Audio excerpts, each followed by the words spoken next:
Hi, Stephanie. Hi, Signa. You guys can unmute yourselves if you'd like to. You came in muted. Yep, okay, there I you am. go. Hi, Yeah. Hi there. this is so cool. It is kind of amazing, this technology that allows us to do this from all parts of the globe. Yep, I don't know if Mark Peterson will be joining us or not, but he was in Taiwan the last time, and Helmut Hammerson was joining us from the Netherlands, or Germany maybe it was. So yeah, we've got all parts of the globe. and Does Mark Sandy live looks in like he's Taiwan? coming on. Pardon me?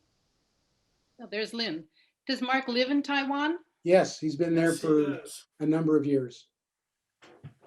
Yeah, I Next page. visited him a few years ago, actually. It was quite a Yeah, visit. Bob's been there. to Okay. visit.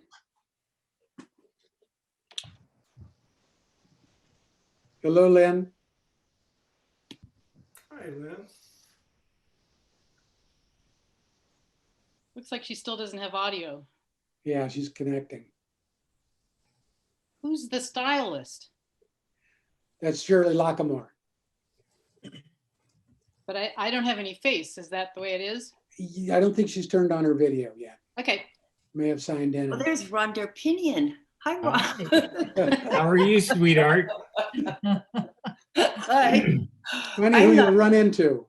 I'm not in very good light, looks like. Is it okay? I've got. Oh, yeah, sure. So Hmm? good to see your face. It's so good to see you too. This is fun. Yeah, it is. It is fun. Yeah. Hey, Vanston. Hey, Vanston, you can turn on your mic. Lynn, you can turn on your mic. You're both muted. Got it. There you go. There he is. Ken, did I get that name right for Shirley? Yeah, I think might have been 2 M's, but that'll work. Been a long time since I heard that name. Oh, yeah. In fact, Jim, where are you living? Where? Pennsylvania. I live in a very rural area of Pennsylvania on a mountain. In fact, this picture behind me is part of my farm. It's beautiful. Thank you. How pretty. What do you do on the farm? I don't farm it, that's for sure. I got other people that farm it. We just live there. It's we built a house there when I was at the Pentagon. Oh, yeah. It turned into a home to keep, you know. So it's been our primary home for since 2000, I guess. Nice. Yeah, great. Not a lot of people, less than 13,000 people in our entire county. Wow. What part of Pennsylvania? Central Southern Mountains. We're right in the Alleghenies, in the central part, all the way down near Maryland on the bottom part of the state there. Okay. The closest town.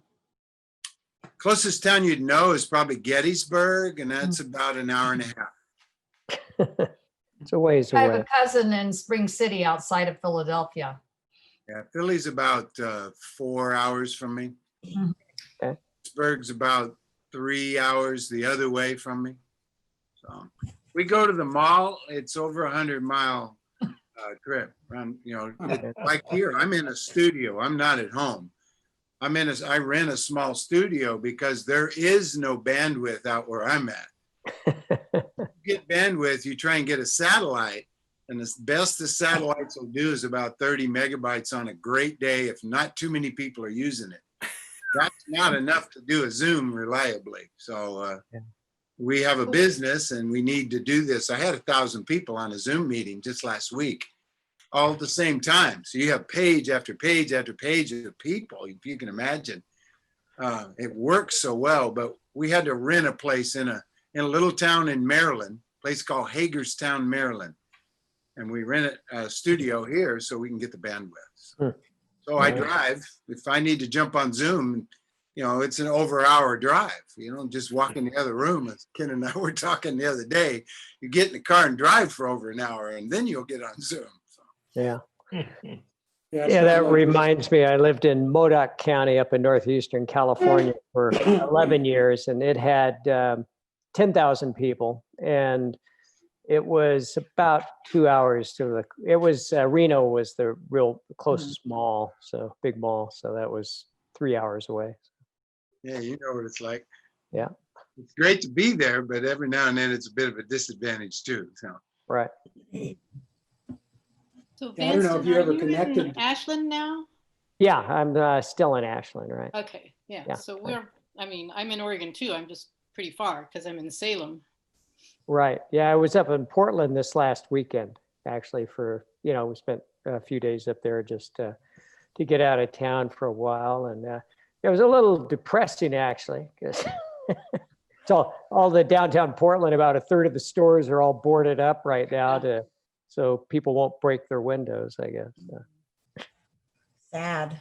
I've got a sister in Walport, a sister in Salem, and a brother in Monroe up in Oregon. Oh, all right. Wow, Yeah. Oregon became popular in your family. Yeah, well, they wanted to get out of California. It's what they wanted. That was the closest place, apparently. So Yeah. some of them have been there, gosh, since the early 60s, so mid 60s. Quite some time. I remember when the Oregon license place used to say it's great to visit, or you're welcome to visit, but please go home. Well, it wasn't actually on the license plates. It was on the signs when you came in and out, but yeah. Right. I was stationed part of my Air Force career down at Klamath Falls, Kingsley Field Air Force Base. Yeah. And Right. spent a couple of years down in that area. So it was nice. I love the wooded area there. Oh, yeah. Mount Shasta, you could see Mount Shasta from 150 miles away. Looked Yeah. like it was floating in the sky, with the snow dome and in the air on the Where's bottom. John? Hi, John. Nice. You can unmute yourself, John, if you'd like. Join in the conversation.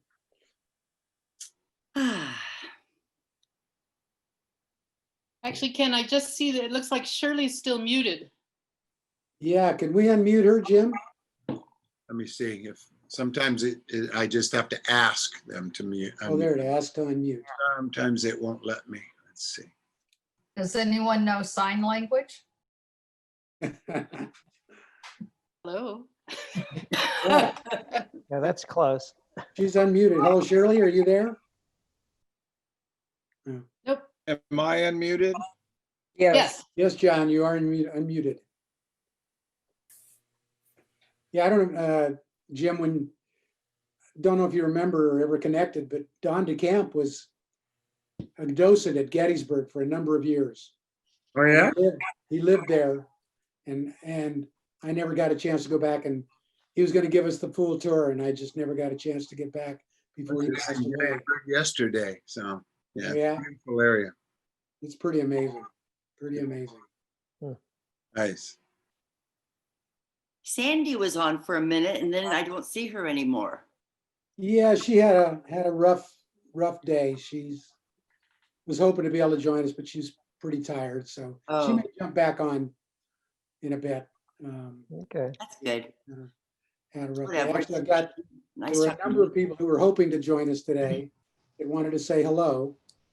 And Barbara Doran couldn't join us, Richard Fisher, Gail Piscatello, Bill O'Brien, Kathy New, Carol Phillips, Paul Seidemann, Helmut Emerson, and then Sandy. All Yeah. were hoping to join us. Can't join? Something came up. Okay. Hi, Lynn. Hi, John. And of course, some of them plead being Luddites, not knowing the technology. So we're trying to That's tough. walk them through it. Well, if they're like my friends, they don't have to plead it. They're they're lost. I'm pretty lost, but I have a younger partner, so he gets me going. He tells me what to do. There you go. There you go. At least Zoom I can do. Yeah. You Well, know, Jim, John, I've enjoyed seeing Eric's videos. I kind of follow you guys on Facebook a little bit, and some of the movies or the shorts that he's been in, or Yeah, he's done a lot of fun things. yeah, it was really good, very good. I thought. is he a member of SAG and AFTRA and all that? Jim? Yep. Yeah. Yeah. So let me get this full scale here. There we go. So I'm not I've never sure. done one like Jim, you were talking about 1,000 people on Zoom. So does a little thing show up to show so that you can change the pages? I've never, Yes. Yeah, It you does? have arrows on each side and you can go either way. okay, And you'll end up with 5 pictures across on a row. uh-huh, So you'll have, 25 on a page and zoom through them and you can jump 10, 12, 15 pages and so forth if you want to. okay. Because Yeah. I mean, normally the most I've ever had is about 20. So I don't know what to do with all those people. Hey, Well, buddy. You You go mute into the, otherwise you wouldn't be able to talk because there's That's true. so many that have background noise and all of that. And so you have to really manage the microphone. But being able to see them for all the reasons, that Ken's asking for, it just makes it so much more personable. Mhm. Yeah. You can just see it's a good connection. So yeah, it's important. People need people. yeah, I was just in Dallas weekend before last, and I was going down there for a real quick meeting. There's about 200 of us flying in from all over the world. So they put us in a room that holds 600, and they had all the spacing going on, 6 feet, 8 feet between a single chair, 6 feet, 8 feet, and a single chair. So you can imagine it was spread all over. You know how long that lasted. And that was about 15 minutes, and all those chairs were picked up and they were brought right into the middle, right up front. Everybody's hugging and so forth. It's just people need people. You just can't isolate people forever. It is not good for you. Well, that's the horrible thing about this virus is that it takes advantage of our inner human needs like communication and kissing and hugging and all that is horrible. We can't do. Yeah. Well, the flu's the same way.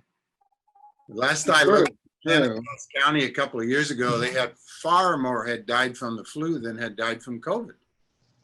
And yet it was said to be at the time a hot spot. I don't know. That's the only reason I'm interested in that. I still have 6 grandchildren and 2 of my children live in California. So we're out there an awful lot to see the kids and so forth, rotate through. Yeah. Nancy, if you Yeah, changed the speaker view, Nancy, you'll see what Jim's talking about at the top. If I change to what? Oh, go up to where the view says? Yeah. It'll say speaker view. Okay. Or gallery view or something. Gallery. Gallery view is all. Whoa. That's scary. Speaker view is- Speaker view, I can see what happens because the person who's speaking shows up. Yeah. Right. Everybody else is. Gallery, Top. Ugh. gallery looks pretty close to what I had before. Yeah. Oh, God. Keep moving around. You think you got them figured out where everybody's at, and then next thing Oh, yeah. Right. Somebody new comes in and it changes. It's scrambled. Is that Carol down there? Who Says is that? mom. I know. I can't see very well. Unmute yourself. Oh, no, it's not Carol. Mom. I don't know who that is. Mom? The kids are in charge of the Zoom. Ask to unmute. For some reason, the audio we go. software was weirder. It was different this time. It didn't allow me to just click on something and immediately be connected. It did or did not? It didn't. It wasn't. It was different than a way I've ever had it work on Zoom calls. So it was kind of puzzling. Well, they're updating Zoom more than weekly right now. Oh, that could be it. New versions, and what I'm seeing is a lot of people aren't updating their computer. And some get locked out entirely. They have to go back and start the process from the beginning, download the new Zoom and all of that. Hmm. It's become so popular that it's also very high on the hackers list. It's an easy target now. So they're adding layers and layers and layers of security weekly as kind of plugging loopholes, plugging holes that they find. So very dynamic. Right. Can you imagine what it'll be like on Thanksgiving Day? There'll No, probably be lots of Zoom traffic. that. You can Probably. FaceTime. FaceTime works too for you iPhone users. FaceTime Yeah. is even far more dependable than Zoom. It's a better connection. It uses better technology, narrower bandwidth, and so forth. So Jim, what's the limit of number of people on FaceTime? I've never done more than 3. I think about that. I've never done more than 3 either, so I'm not sure. Yeah, My kids, my grandkids, they're popping in, FaceTiming me just when you least expect it. You know how that is. But I can get that where I live. I can still have really good video calls with them. I just can't do the masses. You know, Right. okay, it works well on cell systems. Doesn't have to have Wi-Fi. okay, yeah. Okay, so mom is showing us her class picture. I've got it I can't see. I can't see. either. There we go. Great. Who is it? Let me see your class picture. Oh, is it? Yeah. Oh, there you go. Oh, I missed that. Hello. I'm still. Everybody's running to get their high school book now. You're Well, that still wasn't a muted. senior picture because on the She's senior still picture, we muted, had those though. goofy You peas should, and grapes. if you Can press you the unmute little, yourself? yeah, unmute by pressing, I believe, the little blue Microphone. square. She's unmuted. She is? No, you No. can't hear her. How about your volume? Not muted by Zoom. Let me say that. Yeah, Her device, she's got it unmute on her device, depending on what I she's think using. she's on her phone. yeah, you're on your phone, so that would be. Yeah, we can't. Is it Pat? Give us a thumb up. Yeah. Yeah, Pat. Aw. Good job. Yeah. No, I have to confess, the only reason I know is she sent me an email wanting to join us, so that's how I know. Good. Good. I cheated a little. You're a wizard. Yeah, well, yeah, for some reason, you're muted. We can't hear you, Pat. Yeah. Let me see here. Can you check in the bottom left-hand corner where the microphone is and click on that? It's like she did. Yeah, And it might be a volume. Showing her muted at all. So I think it's mechanical on her device. Yeah.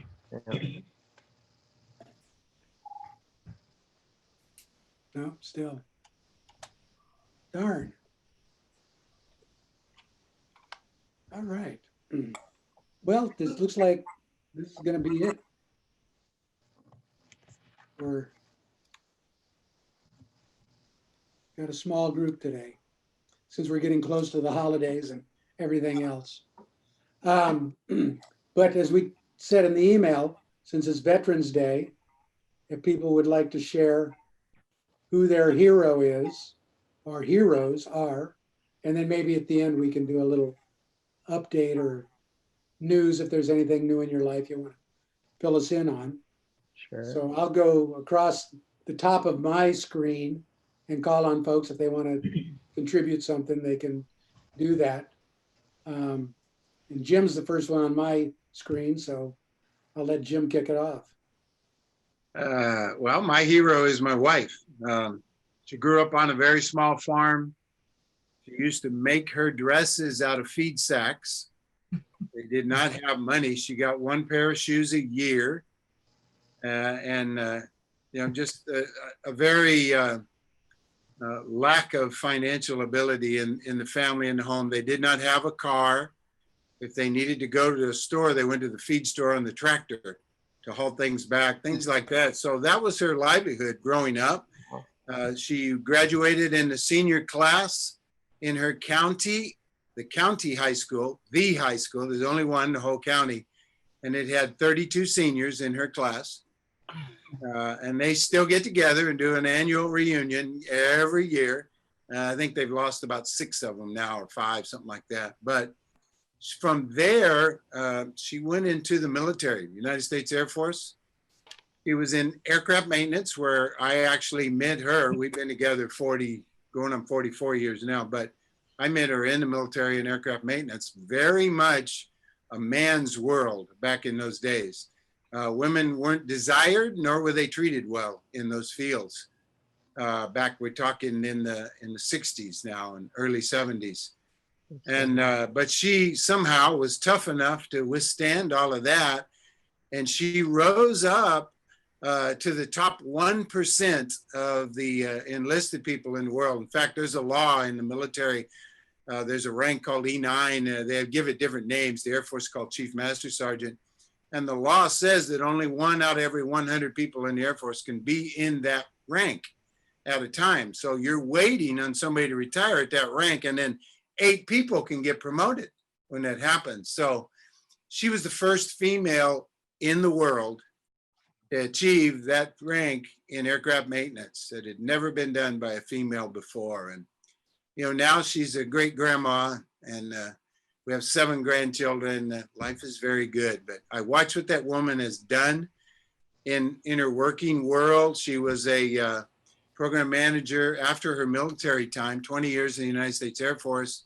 Then she went on to the Federal Aviation Administration in Washington, D.C., and I was in Washington as well. But she was buying all the radar systems. She was buying all of the antennas and things to keep all the airplanes from running into each other up there and top of the skies and so forth. And she achieved all kinds of civilian honors where they were calling her in, giving her another honor and so forth. We were going to dinners about every year of our time in Washington, where she was getting a woman's award of some kind from women's clubs and civic organizations and on. And she's been my hero. I watched, you know, the adversities that she's faced, the deaths that have happened in the family, and just all that we go through as humans.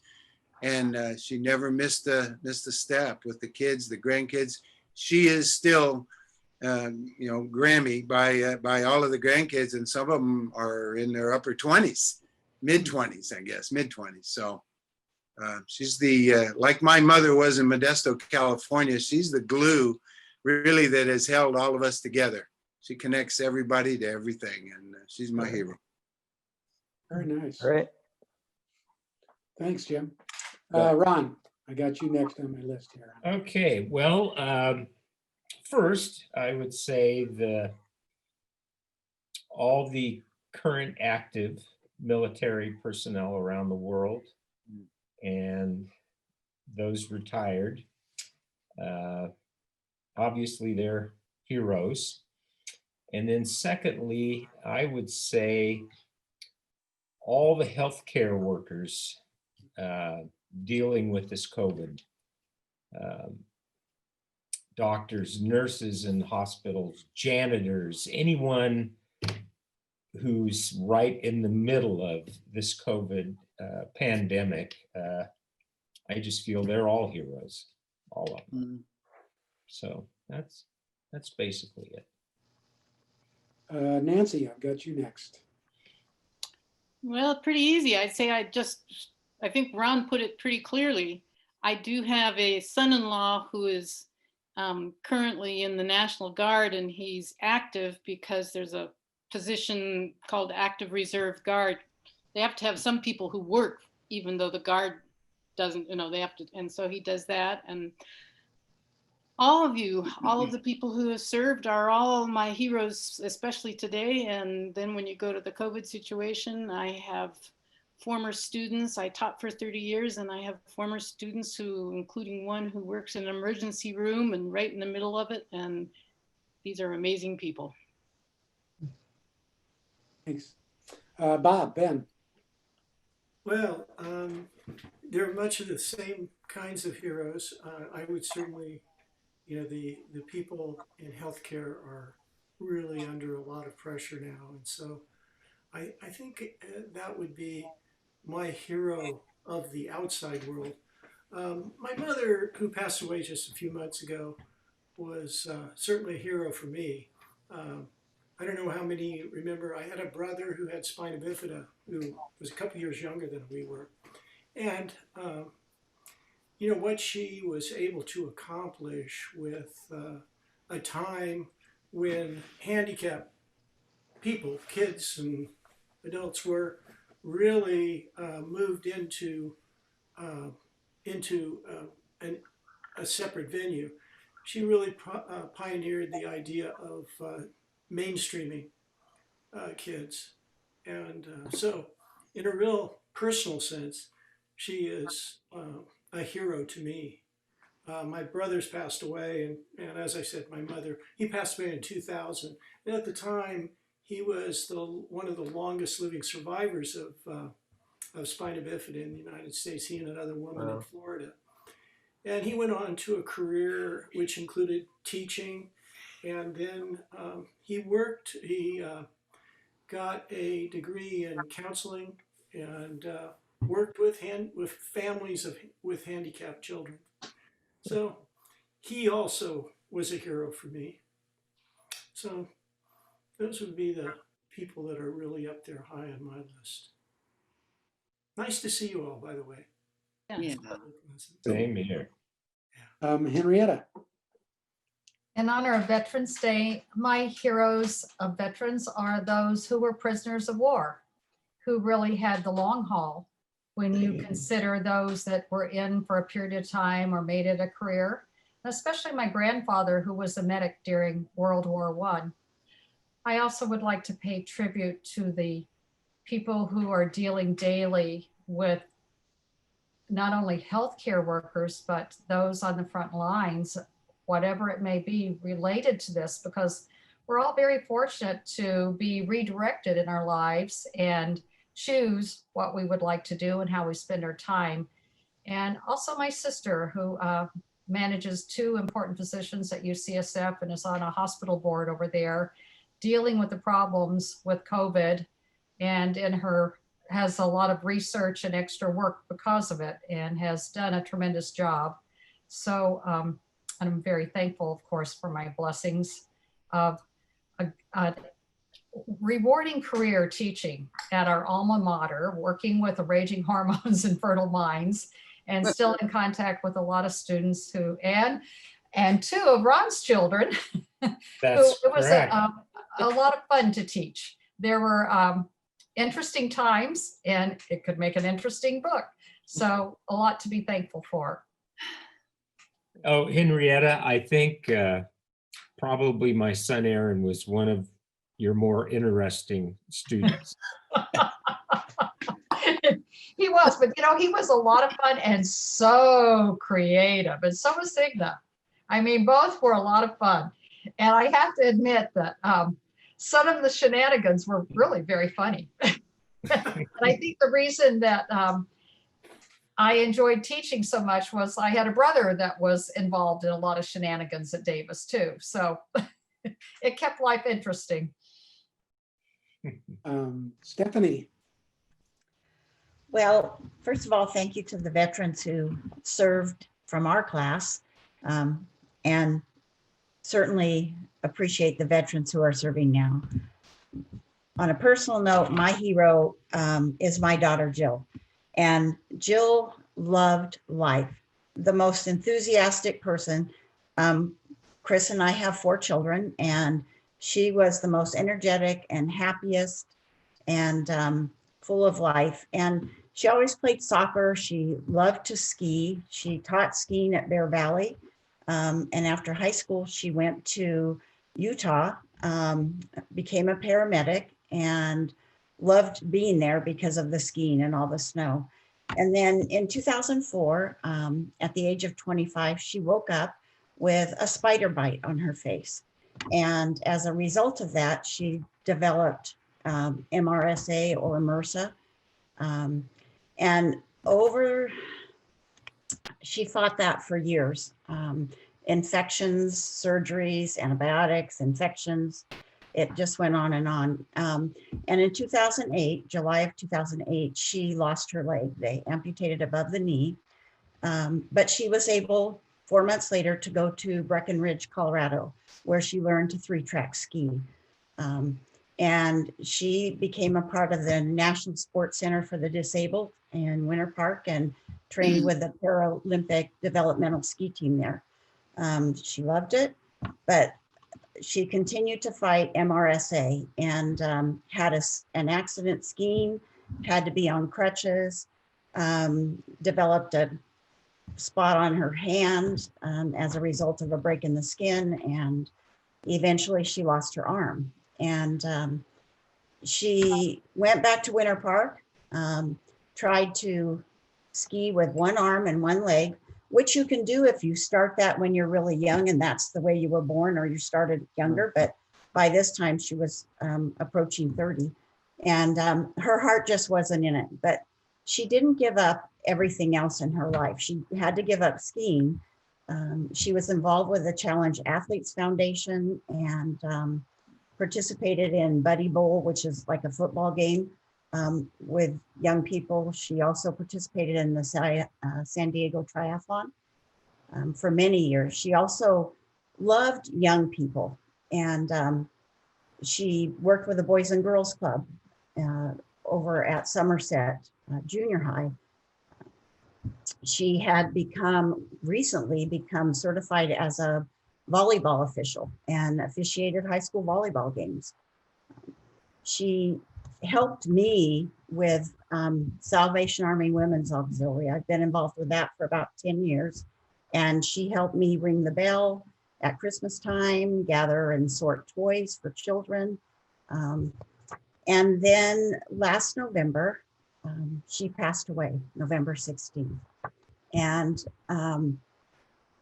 it was really hard to have her pass away, obviously. And I kind of struggled with what was her mission? What was her purpose in life? She was 40 years old when she passed away. The only thing she wanted to do was be married and have a family. And that wasn't something that happened in this life for her. But after she passed away, so many people reached out to us in person and on social media, and they commented about her and how she had inspired them, encouraged them, uplifted them. And I think that that's the legacy that she left.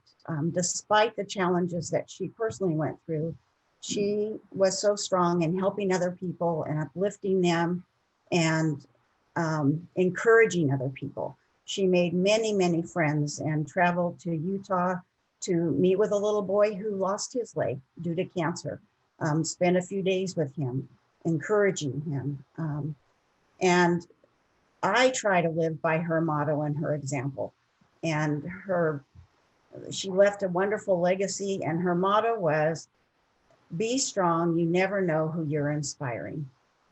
And so Jill is my hero. Oh, That's beautiful. Wonderful, yeah. Signa.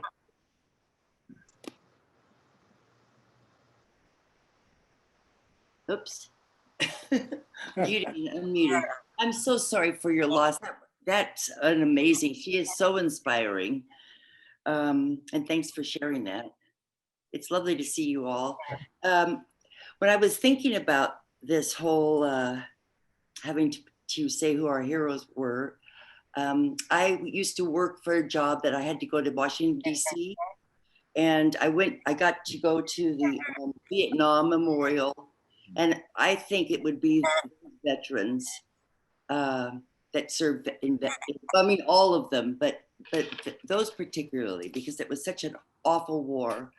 And yeah, I think about those guys because they were some people in our class, you know, I knew guys that had to go there. And I would say, besides that, the COVID people that are the frontline people, the fire people, the firemen, and yeah, it's just nice to be here. Thanks. Lynn. My hero from the past is my grandmother, my mother's mother. She only had an 8th grade education, but she really supported her 2 girls to go ahead and get college degrees. the other thing I focused on this year was I have a picture of my mother in a baby carriage in a small town parade for the 4th of July in 1920 with a big sign saying votes for women.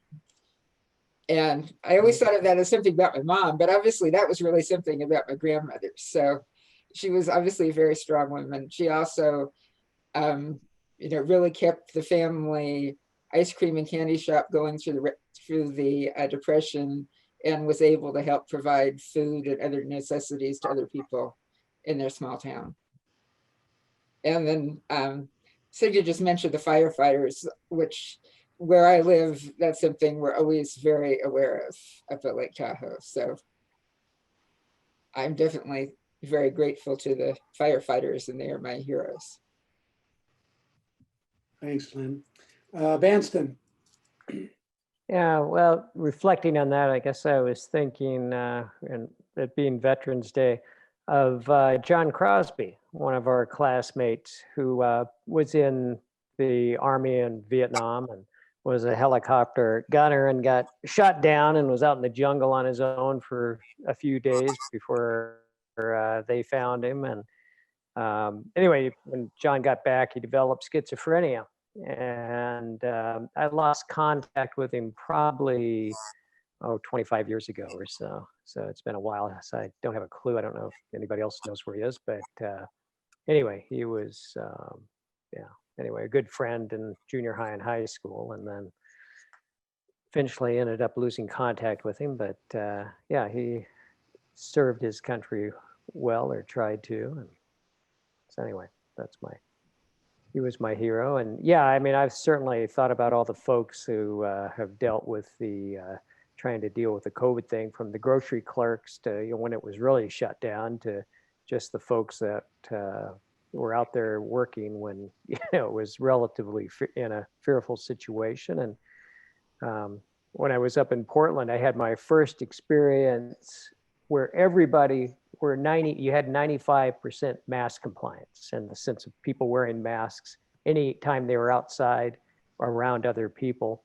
And it was sort of like, oh, wow, that's pretty impressive. And, I think of us as a country where I can't remember, I think the day I saw we had like maybe 50%, 50% of folks are willing to wear masks all the time, and, half aren't at all. And it's just fascinating. And then you look at places like Taiwan, where, a lot smaller population, only 25 million, but, they probably have 95, 98% compliance on the mask thing, and have 7 deaths from COVID-19, and obviously easier to control, but it's like, gee, folks could figure out the mask compliance thing. I guess you could cut down a heck of a lot of deaths, and you don't do it for yourself, you do it for other people. It's a public service, and I don't understand.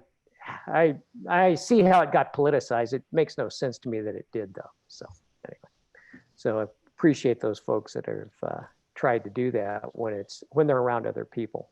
So anyway. Thanks, Vanston.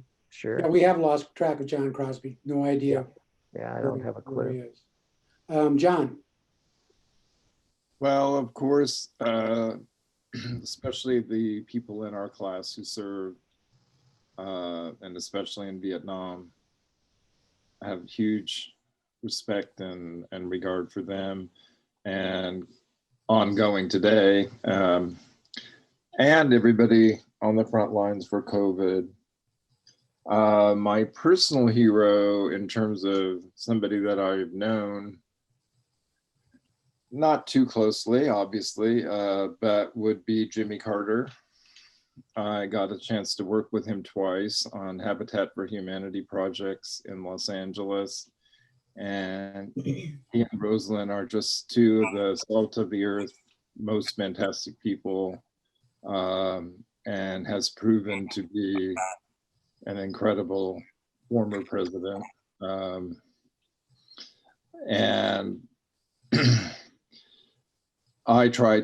he's one of the, I don't want to say one of the few, but one of those persons of faith who definitely is living his faith and putting it to good use to solve the world's problems. a lot of people don't know, but one of his personal, he told us about his campaign in Guinea. There's a tropical parasite that is in the water, and apparently if you just do rudimentary filtering or something like that, you can avoid it, but millions of people were subjected to guinea worm, and through the Carter initiative, they basically eliminated it as a health problem going forward. So he's really my personal hero, and try to have some kind of impact the way he did. And he continues building houses. Yes, we were scared to death at the Habitat 95, the LA project. He wanted to come to Los Angeles after the Rodney King riots and reconnect with the people he knew in South LA. We don't call it South Central anymore. Branding issue, I guess. And we built 21 houses in 1 week. And he was up there on the roof. The Secret Service was just having fits as he was climbing around, hammering over the sides, and he was like 80 at that point. I'm 72 and I'm not going on a roof. Thanks, John. Shirley, are you there? No. Patricia, have you got your microphone? Doesn't look like it. No. Too bad. We're gonna have to have an offsite conference to figure that out. Mike Badziak joined us. Mike, you can unmute yourself, and we're talking about our heroes. I think he's still there. Yeah, I don't have a picture of Mike or Shirley. No, I don't know how to get a picture. I'm There he is. pretty backwards. Well, you had it there for a minute, Mike, and then it went away. The picture? Yeah. Well, it's a good thing it went away, actually. So, no, I don't know about heroes. Oh gosh, I do believe that the COVID people who are working the frontliners are something else. What happened in New York City early on, clapping, for them every evening. That was something to see. And other than that, I think actually I keep looking at Jim Chambers there, his picture. He's always at a place I'd like to be, it seems, with a beautiful background. This is Pennsylvania. It's actually my farm. Just I pulled out of my driveway and took the picture. So what town is that? What area? Well, there isn't a town. Fulton County. Fulton County. Central Pennsylvania. Very small county, less than 13,000 people. Okay, I'll look up the vote count on that and see how it stands, okay? We can go outside and talk to people and they'll tell you who voted for what. I know. Everybody knows that one, so, yeah. Okay, well, nice seeing you. You as well, Mike. At least I saw a glimmer of you for a second there. But I don't know what happened. I just holding my phone here, so I don't know how it works. So let's go on. Let's continue on with someone else. Well, I'll be the last one. I'll wrap it up. I've got a couple heroes. One is my father, who joined the Marines at 17 and a half and fought in the Pacific.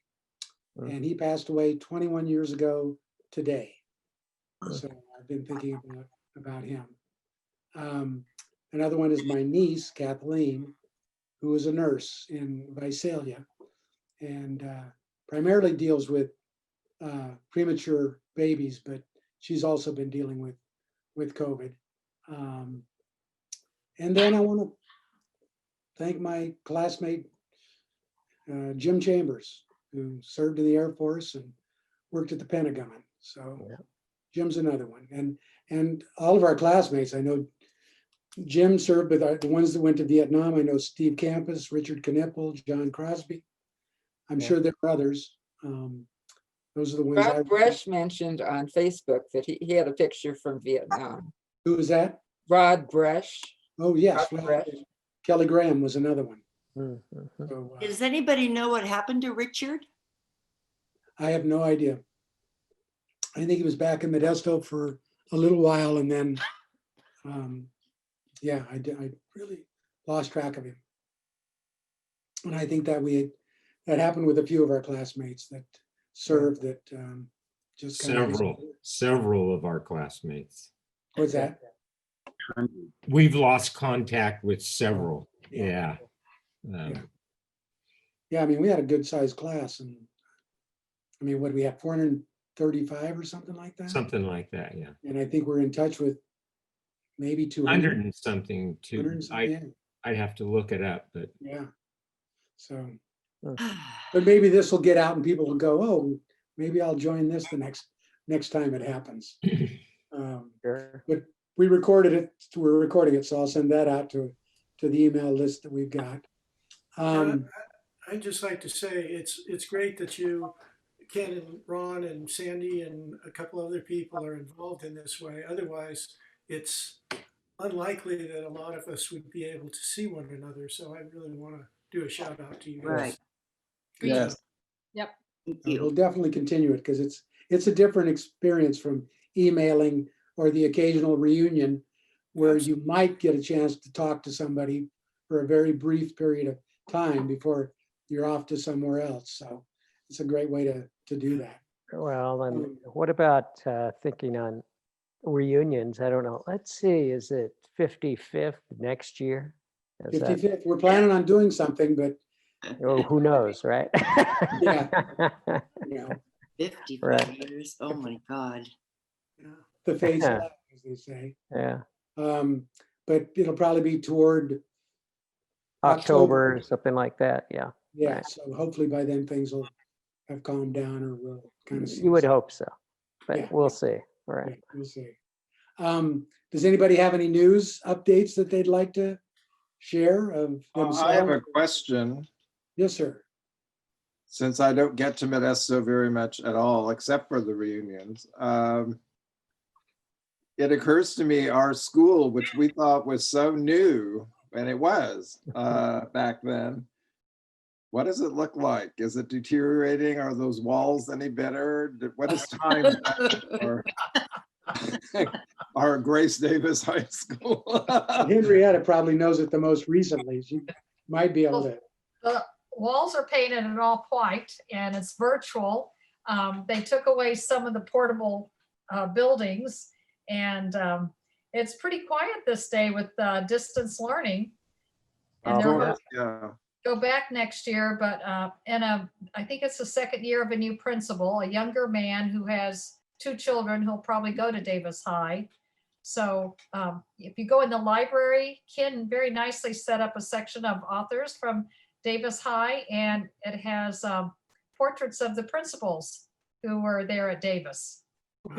Some longer than others. Well, do they need anything? Is there anything we could do to the class of 66 without, tons of Well, money, it's- but It's interesting you kind should of- ask that because I've actually donated copies of my books there and I've been over there a couple times and dealt with Margie Cardoza, who's the secretary to the principal. And I've been thinking about putting something together with our class because they do have some needs. They really are kind of getting the short end of the stick with all the new high schools that have opened. And so I'm been kind of kicking around some ideas and I'm going to check with Margie about kind of what their needs are. And so I may be sending out something over the Okay. next few months to maybe I help them think out. So, something like 80 to 85% of the students are on free or reduced lunches. Wow. And have been for a while. And the secretaries at Thanksgiving time organize food baskets to take to families in need. And that might be something we might want to consider is donating money for that. And at one point, we had a foundation set up back in the 90s, and there were a lot of Davis alums that were on it that were community leaders that had started a foundation, and then a new principal came along and didn't think it was that important. So I think this would be a good opportunity to speak up and help out, because the clientele has really changed drastically. Yeah, they, when we did a thing a few years ago called Davis by the Decades, where we had all the various classes come together, when we did a event out at the Skytrek terminal, and Dan Costa catered it and all that. So I know we set up something at that time to be able to funnel money to. So that may still be in existence. But like I say, I'll find out some more details and see if there's not something we can do to help them out. So I've been thinking about that ever since our first virtual reunion, that now that we've got people connected, it would be fun to do something to help the school out. So I'll keep you Seems to me posted on that what I if you- find out. What's Seems that? to me that if you have a specific project in mind, people, when you just ask for money, people just go, yeah. They Yeah. get so much asked for money so often, but if we have a specific contribution of some kind in mind, that tends to get people more interested, especially if it somehow could relate to some way when we were there or whatever. I don't know, but I'm thinking a specific thing seems to work better than just give some money to this foundation. And we Well, did that's what I that. don't even know that thinking. the foundation exists anymore, but definitely with the holidays, perhaps Thanksgiving or Christmas, money for food for student families in need that go to Davis. And if you're not aware, Davis has the Language Institute, where they have students who come from other countries, don't know any English, and they help them integrate into other classes and learn American customs and get more familiar with the language. And it's patterned to help them succeed and go on. There was quite a thing a couple of years ago where the board, they wanted the students to be able to be in the program until they were, I think, 20 or 21, and the district did not allow it. So there's a lot of politics that goes on. And I know that Lindsay Bird, a former Davis High grad, was very involved and had done a lot of work with the Language Institute. So I think there's a number of different ways that we could help out. Is the Language Institute still going on, Harry? I Henrietta? think it's still going on. Lindsay left the program. know. It got very political, unfortunately, with some of the board members. And even though they allow special ed kids to go to their 22, they weren't willing to allow the Language Institute kids to go longer. And they were taking students from other areas into the Language Institute. So I'm not sure the current status, but I think it still continues. Yeah, I know that they were concerned about having 21-year-olds mixing with 18-year-olds was part of the issue. And actually, for those who don't know, Yeah, in it addition didn't make to any being- sense since they had special ed kids, that were older. yeah, Wow. it was political. But Yeah. for those who don't know, in addition, Lindsay was a Davis grad, but her mother, Pam Hamilton, is married to Ed DeFrancia. Oh, yeah. A little, All right. another connection there. Mhm. So, but yeah, I know that the last time when we did the Davis by the Decades, we were looking to donate to helping with their computer system and the computer infrastructure. And seems like there was another project we were working on. Maybe it was the Little Theater, renovating the Little Theater, something like that. So I like I say, I'll look into that. And speaking of the Little Theater, I think all of us were there when Mr. Zuidsma was there. Right. And Mr. Zuidsma is a close family friend of my wife. And we just saw him last week. He's turning 95 this week. Wow.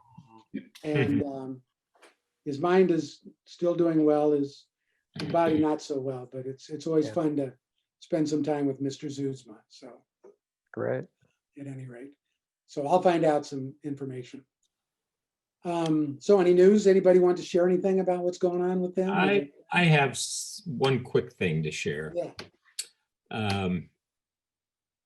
I don't know if you, any of you are aware of this, but my firstborn daughter was named after Sigmund Mitchell.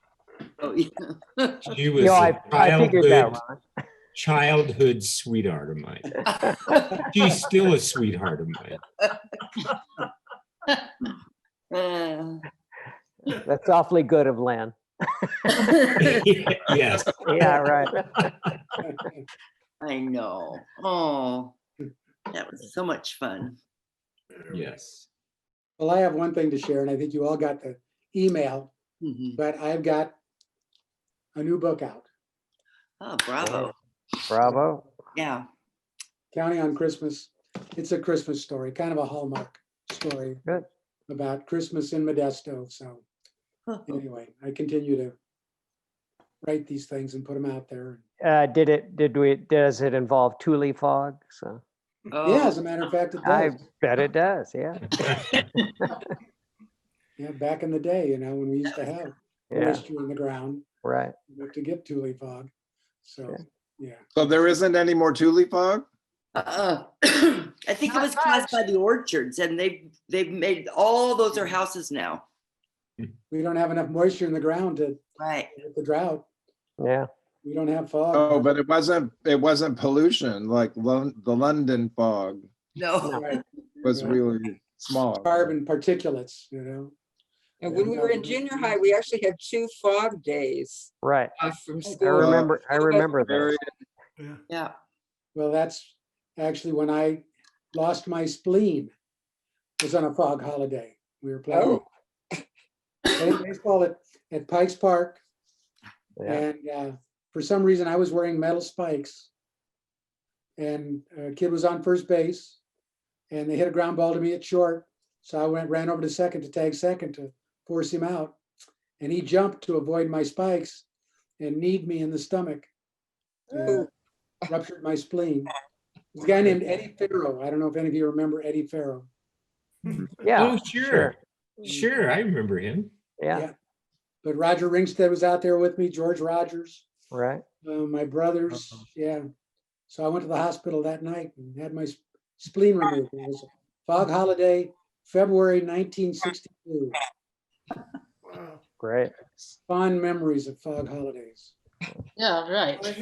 I want to say goodbye to everyone, and maybe we'll get together the next time, hopefully. But I've got another commitment that I have to take care of. So Yeah, I think we're at our Yeah. cutoff point too. Well, thank you, good seeing you, Stephanie, Bob. for sharing about your daughter. That was, yeah. Live long and prosper, everybody. Yeah. Take care. See you I will again. send out. All a right, good to see all of you. Thank you. Yeah, good to see Have a you. good Thanksgiving. Have a good Bye-bye. Thanksgiving and Christmas. Thanks again for organizing, Ken. Yeah, we'll probably do something Thank after the you. first of the year. All right. Great. Good. I'm Bye-bye. gonna shame some, Carol and Yeah. Deanne. Yeah. Make them. Yeah. I don't Yeah, know where they- Carol came. Yeah, went. Sandy was going to join us. Carol wanted to join us. Barbara was going to join us, but she's in the middle of something. So Yeah. I'm sure we'll have a few more folks with us the next time. So That's fun. It's lovely to see everybody. Gosh, you all look fabulous. Fabulous. well, like I say, it is so different to actually be able to see somebody than Yeah. email or telephone or those brief moments at the reunion. So we'll keep doing I it. have a until little we're bit able of news. My daughter went to pastry school and she's got a huge wedding cake business here in Santa Barbara. She's been in business for about 7 years. Santa Barbara is such a huge wedding destination. Really one of the number 6 out of 10, the 5 are on the East Coast and number 6 is Santa Barbara, which is weird. But so I'm her free labor. I'm the dishwasher, no kidding. What's the name of the company? It's called Lily, L-E-L-E Patisserie. Okay. And her name is Lily, L-E-L-E. But Okay. Yeah. And if you're on Facebook, you get to see a lot of the pictures because Yeah. Signa posts them. I do. But And she they're has a gorgeous. website and she's quite, it blows my mind. I Yeah, thought they're as gorgeous. an artist that I would have to help her. Right. But she's way past me now. So I just do the dishes and keep my mouth shut. I was down there, we went to a wedding 2 or 3 years ago, so I'll have to see if, Oh, maybe you ate some of her cake. yeah, yeah, Yeah, okay. I have anyway. one quick announcement. I have 4 works of art at the Carnegie Art Center in Turlock. And Oh, a show called In This Time, and it's about anything going on in the world. So one piece called Lifeboat is a woman paddling in this lake that's orange, trying to get across to the other side. And then there's 3 abstracts. The other show is called Cut Up, Cut Out, and it's works from all over the world, incredible works. You would think of traditional paper cutting, but it's not the case. One woman has this rusty oil drum that she's cut out with a laser cutter with a tree of life coming out of it, and very feminine design, just incredible stuff. oh, wow. So if you get a chance, if you're in the area, go down and check out the Carnegie. It's open Wednesday through Sunday. Do you have a website, Henrietta? I do, but it needs updating. Okay. We just had a show at the Mislin Gallery about the 19th Amendment, and a national group I belong to called the Pin Women we had a show where we did an ekphrastic pairing of writers and artists responding to the other's work. And that was a lot of fun. And we had the poems and the essays next to the artwork. So if you get a chance to look on YouTube at Central California Art Association and Mislin Gallery. And I currently have work on a virtual site, the Central Coast Art Association.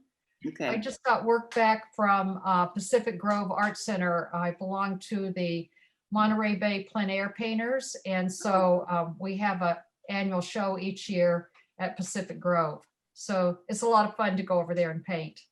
I paint also, but I don't have any shows. But I love to paint myself, so I'm curious to see your work. I think it's lovely. Oh, Yeah. thank you.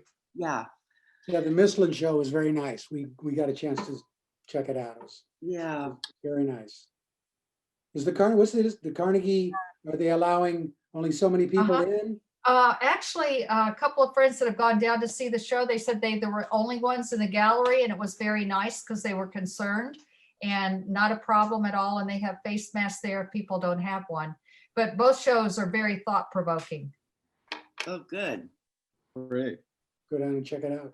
Well, thank you all. It's lovely to see everybody. I have to scoot away also, but I'll see you next time.